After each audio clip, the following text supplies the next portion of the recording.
आज बुंदेलखंड संयुक्त मोर्चा के तत्वाधान में पृथक बुंदेलखंड राज्य निर्माण की मांग को लेकर चलाए जा रहे गांव-गांव पांव-पांव आंदोलन के पहले चरण के समापन के बार पर बुंदेलखंड राज्य समर्थक नेता राजा बुंदेला के नेतृत्व में एवं बुंदेलखंड क्रांति दल के राष्ट्रीय अध्यक्ष कुंवर सत्येंद्र पाल सिंह के सह नेतृत्व में जेल चौराहा से पद यात्रा निकाली गई, जो गोविंद चौराहा, झोकन बाग आदि होते हुए इलाइट चौराहा पहुंची। कार्यकर्ताओं ने राज्य निर्माण के पक्ष में जोरदार नारेबाजी करते हुए जय जय बुंदेलखंड के नारे लगाए। जोरदार नारेबाजी की इस यात्रा में पूरे बुंदेलखंड से लोग आए और जोरदारी से अपनी भागीदारी की। इलाइट चौराहे पर जहाँ पर सभा की गई, राजा बुंदेला ने सभा को संबोधित करते हुए कहा कि ये आगाज है, हम इस आंदोलन को अंजाम तक लेकर जाएंगे।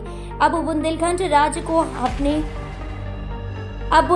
राज्य को बनने से कोई रोक नहीं सकता। ये यात्रा का पहला पड़ाव है, अगला पड़ाव जल्द ही शुरू होगा।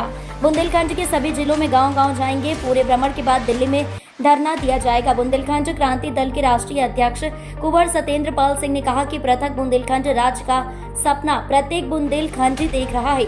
हमारा विकास, हमारे बच्चों को नौकरी, किसानों को सिंचाई, मरीजों को दवाई तभी मिलेगी जब पृथक बुंदेलखंड राज्य बनेगा। हम लोगों ने आंदोलन शुरू किया है, अब ये थमने वाला नहीं है। आज के कार्यक्रम में मुख्य रूप से शिक्षक नेता अशोक राठौर, एसपी सिंह, मोहम्मद नईम मंसूरी, शरद प्रताप सिंह, डॉक्टर आश्रय सिंह, प्रताप सिंह बुंदेला, डॉक्टर आर.एन. राय, जयराम सिंह, पुष्पेंद्र सिंह चौहान, विवेक सिंह, पवनदीप निषाद, अमर सिंह, राजू वंशकार, राज सिंह शेखावत, अभिषेक राजावत, सुनील द्विवेदी, प्रवीण भार्गव, अरुण दीक्षित, सुनील हिरवानी, सुनील राजपूत, आरिफ शहडोली, राजेंद्र सहारिया, राजेंद्र उपाध्याय, संजय शर्मा आदि लोग उपस्थित रहे।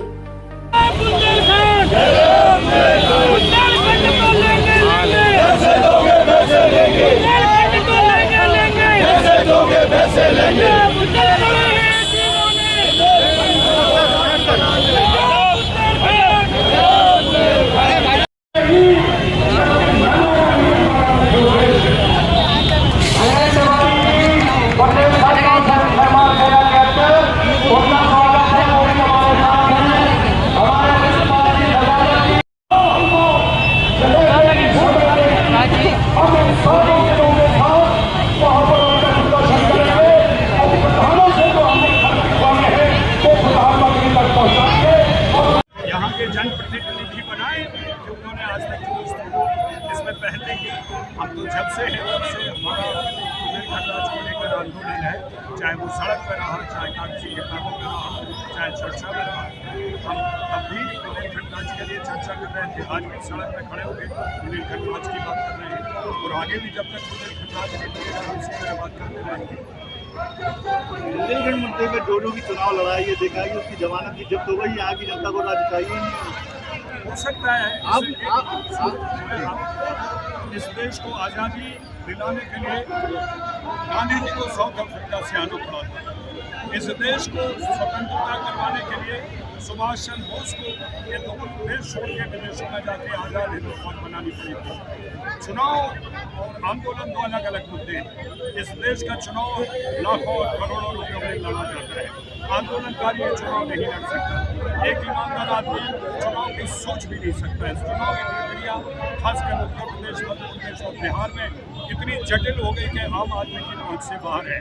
कौन किसकी जमानत जब्त हुई और किसकी नहीं हुई ये विषय नहीं है।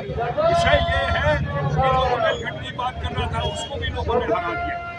हमें अब जनता को जगाना है, कहीं ना कहीं तो हमें जो नहीं है उम्मीद वो हमारी आम जनता में नहीं है और वो लोगों में गांव में नहीं है। इसलिए हम सब लोग गाँव गए, हम नौजवानों को पकड़ रहे हैं, कल वोटर बन के 2027 में हमें वोट डालेगा। हम उसको केवल सोच दे रहे, ना हम तलवार दे रहे, ना बंदूक दे रहे, हम सोच दे रहे कि तुम्हारा राज्य बनेगा तभी तुम्हारा विकास होगा। और एक ही नारा दे रहे हैं, 100 बीमारियों का एक इलाज और वो है बुंदेलखंड राज्य। क्या क्या योजनाएं रहेंगी आगे की? बुंदेलखंड राज्य बने, इसको लेकर क्या आगे स्टेप रहेगा? पूरा 7 जिलों का बुंदेलखंड पहले पैदल यात्रा से नापेंगे, फिर एक इसी बीच में माननीय गृह मंत्री, प्रधानमंत्री से हम समय लेकर दिल्ली जाएंगे, रामलीला ग्राउंड में या जंतर मंतर या तालकट में, जहाँ पर भी हमें समय और जगह देंगे वहाँ हम लोग रुकेंगे। 2 दिन हमारा प्रदर्शन होगा। उसके बावजूद भी अगर नहीं होता है तो फिर हम दूसरी बात करेंगे। अभी जो हमारी योजना वो इतनी है कि उत्तर प्रदेश के बुंदेलखंड का दौरा करके हम पूरा प्रधान से प्रधान तक का जो लेटर है वो सबमिट करेंगे और उनकी प्रक्रिया का इंतजार करेंगे। एमपी वाले हमेशा मना करती हैं। 30 साल मैंने सबसे ज्यादा मध्य प्रदेश के लोग बुंदेलखंड चाहते हैं। केवल एक सागर में थोड़ी सी डिस्टर्बेंस है रघु ठाकुर की वजह से। असली बुंदेलखंड तो मध्य प्रदेश में है। आपने सर्वे किया है जो ये बात कह रहे हैं। उमा भारती ने एक स्टेटमेंट किया, उस पर ये कह रहे हैं। उमा भारती का सवाल मुझसे करिए, मुझसे नहीं करिए। मैंने जाना है दतिया, पन्ना, टीकमगढ़, छतरपुर, दमोह, कटनी मैं घूमा हूँ। यहाँ के देखिए, आप जाके देखिए यहाँ के। बल्कि मध्य प्रदेश की विधानसभा में बुंदेलखंड का प्रस्ताव ऑलरेडी लंबित पड़ा है। ये सही लोग कह देते हवा हवाई कि मध्य प्रदेश के नहीं चाहते, और मध्य प्रदेश के लोग कहते हैं उत्तर प्रदेश के नहीं चाहते। ये तो पिंग पोंग हो गया ना इधर उधर। और जो जमीन पर काम कर रहा है मुझसे पूछिए ना, सब चाहते हैं। केवल सागर में, मैं खुद मानता हूँ सागर में एक विरोध है, वो भी राजनीतिक वजह से और किसी वजह से नहीं। कोई विरोध नहीं, वो उतना ही बुंदेलखंड चाहते हैं जितना हम और आप चाहते हैं। ललितपुर में कुंभ मेले से शुरू हुई थी।